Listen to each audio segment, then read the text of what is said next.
വിശുദ്ധ ലൂക്ക എഴുതിയ സുവിശേഷം അധ്യായം 24. യേശുവിൻ്റെ പുനരുത്ഥാനം. അവർ തയ്യാറാക്കി വച്ചിരുന്ന സുഗന്ധദ്രവ്യങ്ങളുമായി ആഴ്ചയുടെ ആദ്യ ദിവസം അതിരാവിലെ കല്ലറയുടെ അടുത്തേക്ക് പോയി. കല്ലറയിൽ നിന്ന് കല്ല് ഉരുട്ടി മാറ്റിയിരിക്കുന്നതായി അവർ കണ്ടു. അവർ അകത്ത് കടന്നു നോക്കിയപ്പോൾ കർത്താവായ യേശുവിൻ്റെ ശരീരം കണ്ടില്ല. ഇതിനെക്കുറിച്ച് അമ്പരന്ന് നിൽക്കവേ 2 പേർ തിളങ്ങുന്ന വസ്ത്രങ്ങൾ ധരിച്ച് അവർക്ക് പ്രത്യക്ഷപ്പെട്ടു. അവർ ഭയപ്പെട്ട് മുഖം കുനിച്ചു. അപ്പോൾ അവർ അവരോട് പറഞ്ഞു, ജീവിച്ചിരിക്കുന്നവനെ നിങ്ങൾ മരിച്ചവരുടെ ഇടയിൽ അന്വേഷിക്കുന്നത് എന്തിന്? അവൻ ഇവിടെയില്ല, ഉയിർപ്പിക്കപ്പെട്ടു. മനുഷ്യപുത്രൻ പാപികളുടെ കയ്യിൽ ഏൽപ്പിക്കപ്പെടുകയും ക്രൂശിക്കപ്പെടുകയും 3-ാം ദിവസം ഉയർത്തെഴുന്നേൽക്കുകയും ചെയ്യേണ്ടിയിരിക്കുന്നു എന്ന് താൻ ഗലീലയിൽ ആയിരുന്നപ്പോൾ തന്നെ അവൻ നിങ്ങളോട് പറഞ്ഞത് ഓർമ്മിക്കുവിൻ. അപ്പോൾ അവർ അവൻ്റെ വാക്കുകൾ ഓർമ്മിച്ചു. കല്ലറയിങ്കൽ നിന്ന് തിരിച്ചു വന്ന് അവർ ഇതെല്ലാം 11 പേരെയും മറ്റെല്ലാവരെയും അറിയിച്ചു. മഗ്ദലേന മറിയവും യോവാനയും യാക്കോബിൻ്റെ അമ്മയായ മറിയവും അവരുടെ കൂടെയുണ്ടായിരുന്ന മറ്റു സ്ത്രീകളുമാണ് ഇക്കാര്യങ്ങൾ അപ്പൊസ്തലന്മാരോട് പറഞ്ഞത്. അവർക്കാകട്ടെ ഈ വാക്കുകൾ കെട്ടുകഥ പോലെയേ തോന്നിയുള്ളൂ. അവർ അവരെ വിശ്വസിച്ചില്ല. എന്നാൽ പത്രോസ് എഴുന്നേറ്റ് കല്ലറയിങ്കലേക്ക് ഓടി. കുനിഞ്ഞ് അകത്തേക്ക് നോക്കിയപ്പോൾ അവനെ പൊതിഞ്ഞിരുന്ന തുണികൾ തനിയെ കിടക്കുന്നത് കണ്ടു. സംഭവിച്ചതിനെപ്പറ്റി വിസ്മയിച്ചുകൊണ്ട് അവൻ തിരിച്ചുപോയി. എമ്മാവൂസിലേക്ക് പോയ ശിഷ്യന്മാർ. ആ ദിവസം തന്നെ അവരിൽ 2 പേർ ജെറുസലേമിൽ നിന്ന് ഏകദേശം 60 സ്താദിയോൺ അകലെയുള്ള എമ്മാവൂസ് ഗ്രാമത്തിലേക്ക് പോവുകയായിരുന്നു. ഈ സംഭവങ്ങളെക്കുറിച്ചെല്ലാം അവർ സംസാരിച്ചു കൊണ്ടിരുന്നു. അവർ സംസാരിക്കുകയും വാദിക്കുകയും ചെയ്തുകൊണ്ട് പോകുമ്പോൾ യേശുവും അടുത്തെത്തി അവരോടൊപ്പം യാത്ര ചെയ്തു. എന്നാൽ അവനെ തിരിച്ചറിയാൻ കഴിയാത്ത വിധം അവരുടെ കണ്ണുകൾ മൂടപ്പെട്ടിരുന്നു.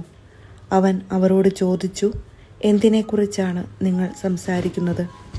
അവർ മ്ലാനവദനരായി നിന്നു. അവരിൽ ക്ലയോപ്പാസ് എന്നു പേരായവൻ അവനോട് ചോദിച്ചു, ഈ ദിവസങ്ങളിൽ ജെറുസലേമിൽ നടന്ന സംഭവമൊന്നും അറിയാത്ത അപരിചിതനാണോ നീ? അവൻ ചോദിച്ചു, ഏത് കാര്യങ്ങൾ? അവർ പറഞ്ഞു, നസറായനായ യേശുവിനെക്കുറിച്ച് തന്നെ. അവൻ ദൈവത്തിൻ്റെയും മനുഷ്യരുടെയും മുൻപിൽ വാക്കിലും പ്രവൃത്തിയിലും ശക്തനായ പ്രവാചകനായിരുന്നു. ഞങ്ങളുടെ പുരോഹിത പ്രമുഖന്മാരും നേതാക്കളും അവനെ മരണവിധിക്ക് ഏൽപ്പിച്ചു കൊടുക്കുകയും ക്രൂശിക്കുകയും ചെയ്തു. ഇസ്രായേലിനെ മോചിപ്പിക്കാനുള്ളവൻ ഇവനാണ് എന്ന് ഞങ്ങൾ പ്രതീക്ഷിച്ചിരുന്നു. ഇതൊക്കെ സംഭവിച്ചിട്ട് ഇത് 3-ാം ദിവസമാണ്. ഞങ്ങളുടെ കൂട്ടത്തിലുള്ള ചില സ്ത്രീകൾ ഞങ്ങളെ വിസ്മയിപ്പിച്ചു. ഇന്നു രാവിലെ അവർ കല്ലറയിങ്കൽ പോയിരുന്നു. അവൻ്റെ ശരീരം അവർ അവിടെ കണ്ടില്ല. അവർ തിരിച്ചു വന്ന് തങ്ങൾക്ക് ദൂതന്മാരുടെ ദർശനമുണ്ടായെന്നും അവൻ ജീവിച്ചിരിക്കുന്നുവെന്ന് അറിയിച്ചുവെന്നും പറഞ്ഞു. ഞങ്ങളുടെ കൂടെയുണ്ടായിരുന്നവരിൽ ചിലരും കല്ലറയിങ്കലേക്ക് പോയി. സ്ത്രീകൾ പറഞ്ഞതുപോലെ തന്നെ കണ്ടു. എന്നാൽ അവനെ അവർ കണ്ടില്ല. അപ്പോൾ അവൻ അവരോട് പറഞ്ഞു, ഭോഷന്മാരെ, പ്രവാചകന്മാർ പറഞ്ഞിട്ടുള്ളതു വിശ്വസിക്കാൻ കഴിയാത്ത വിധം ഹൃദയം മന്ദീഭവിച്ചവരെ, ക്രിസ്തു ഇതെല്ലാം സഹിച്ച് മഹത്വത്തിലേക്ക് പ്രവേശിക്കേണ്ടിയിരുന്നില്ലേ? മോശ തുടങ്ങി എല്ലാ പ്രവാചകന്മാരും വിശുദ്ധ ലിഖിതങ്ങളിൽ തന്നെപ്പറ്റി എഴുതിയിരുന്നവയെല്ലാം അവൻ അവർക്ക് വ്യാഖ്യാനിച്ചു കൊടുത്തു. അവർ എത്തേണ്ടിയിരുന്ന ഗ്രാമത്തോടടുത്തു. അവനാകട്ടെ യാത്ര തുടരുകയാണെന്ന് ഭാവിച്ചു. അവർ അവനെ നിർബന്ധിച്ചുകൊണ്ട് പറഞ്ഞു, ഞങ്ങളോട് കൂടെ താമസിക്കുക, നേരം വൈകുന്നു, പകൽ അസ്തമിക്കാറായി. അവൻ അവരോടുകൂടെ താമസിക്കുവാൻ കയറി.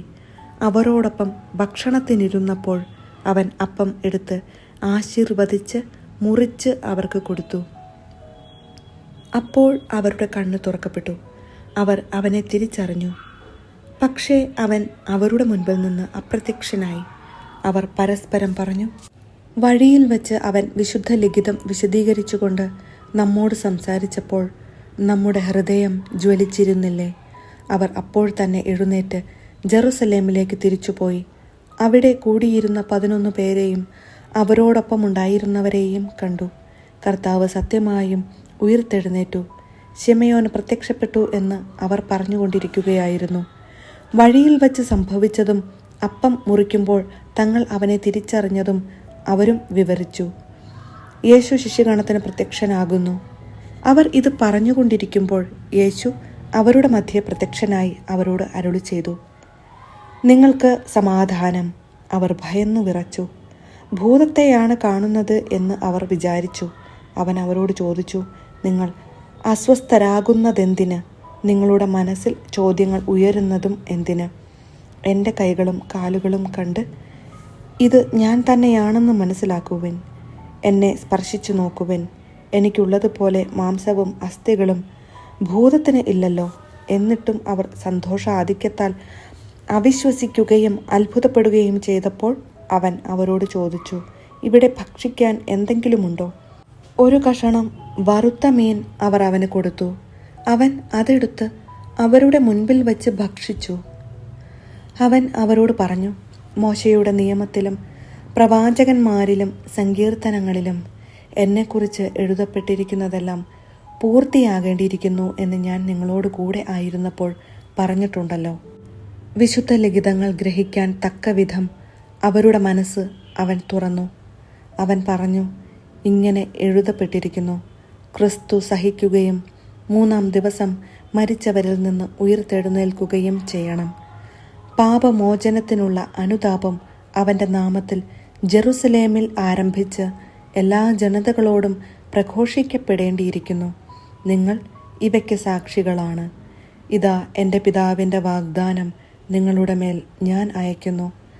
ഉന്നതത്തിൽ നിന്ന് ശക്തി ധരിക്കുന്നതുവരെ നഗരത്തിൽ തന്നെ വസിക്കുവിൻ. യേശുവിൻ്റെ സ്വർഗാരോഹണം. അവൻ അവരെ ബഥാനിയ വരെ കൂട്ടിക്കൊണ്ടുപോയി കൈകൾ ഉയർത്തി അവരെ അനുഗ്രഹിച്ചു. അനുഗ്രഹിച്ചു കൊണ്ടിരിക്കെ അവൻ അവരിൽ നിന്ന് മറയുകയും സ്വർഗത്തിലേക്ക് സംവഹിക്കപ്പെടുകയും ചെയ്തു. അവർ അവനെ ആരാധിച്ചു. അത്യന്തം ആനന്ദത്തോടെ ജെറുസലേമിലേക്ക് മടങ്ങി. അവർ ദൈവത്തെ സ്തുതിച്ചുകൊണ്ട് സദാസമയവും ദേവാലയത്തിൽ കഴിഞ്ഞുകൂടി.